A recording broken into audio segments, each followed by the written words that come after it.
بسم اللہ الرحمن الرحیم۔ السلام علیکم۔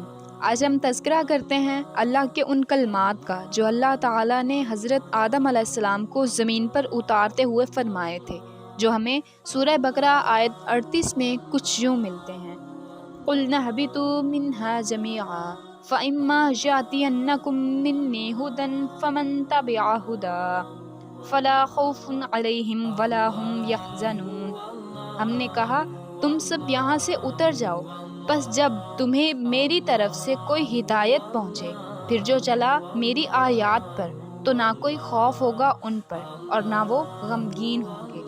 اللہ نے اپنی اس آیت میں جس ہدایت کا ذکر فرمایا ہے، وہ اللہ نے دنیا میں ہمیں انبیاء کرام اور آسمانی کتابوں کی صورت میں پہنچا دی ہے۔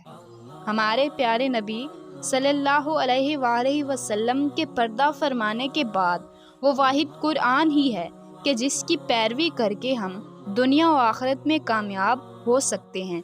قرآن کی قیامت تک حفاظت کا ذمہ بھی اللہ نے اسی لیے خود اٹھا لیا تاکہ اس کی تعلیمات پر عمل کرتے وقت ہمارے ذہن میں کوئی شک و شبہ پیدا ہی نہ ہو۔ تو آئیں ہم قرآن کا اردو ترجمہ سیکھیں اور اس پر عمل کریں۔